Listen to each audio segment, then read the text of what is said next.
As dawn breaks over the devastated battlefield, a heavy silence fills the air. In the soft light, corpses lie half buried in the mud, each shadow a haunting reminder of the previous night's struggle. Amongst the ruins walks James, his once proud uniform now torn and dirty, reflecting the turmoil of his experience.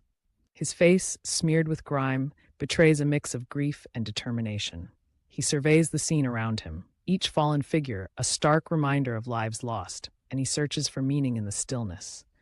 A bittersweet moment on a day that reveals no victory, only the echoes of those who will never rise again. Inside the somber British trench, the atmosphere hangs thick with despair. The sound of water squelching underfoot blends with soft murmurs from the weary soldiers, punctuated by the occasional cough that echoes the exhaustion shared among them. One man sits sharpening a bayonet, focused and resolute, while another, hands trembling, painstakingly writes a letter. His spirit visibly worn down by the chaos surrounding them. A rat scuttles across a fallen helmet, symbolizing the loss of dignity in this harsh reality. Nearby, James sits beside a photo of a fallen comrade, the image contrasting sharply against the muddy backdrop. In this dim, suffocating space, time seems to fade away, and the relentless grip of mud becomes the only reminder of all that they once held dear. The tension in the air was palpable as an officer barged in, distributing the attack orders with a sense of urgency. James's gaze fell upon the paper, disbelief washing over him at the sight of another mission. The message was clear: yet another push. Close-ups revealed unease among the soldiers, their eyes reflecting the heavy burden of the command. A treacherous stretch of land ahead, and the harsh reality that it could cost them another 100 lives. As darkness enveloped the camp, the wind howled and rain tapped against helmets, creating a haunting backdrop. James and Luke found temporary refuge in the flickering candlelight. Luck revealed a photo of his family, a precious reminder of life outside the turmoil, while James sat lost in haunting thoughts of what awaited them at dawn. The night was filled with a restless energy. No soldier found solace in sleep.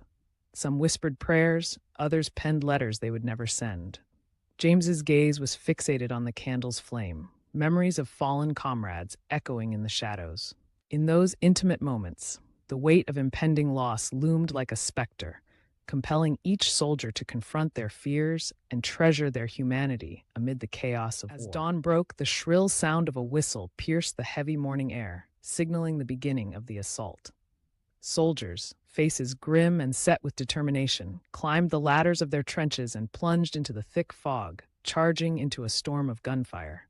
Mud flew up around us as chaos erupted, screams echoing in the distance. Among them was James, boldly pushing forward, a figure of courage in the face of peril.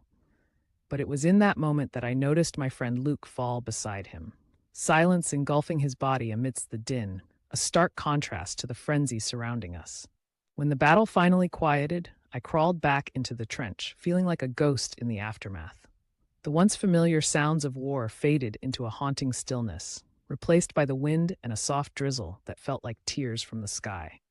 As I knelt to the ground, my hand brushed against Luke's photo, discarded and dirty. With trembling fingers, I picked it up, memories flooding my mind. The trenches, once symbols of bravery, had morphed into graves for hopes unfulfilled. I realized then that all that remained was the heavy silence, a reminder of what we had lost in the fight.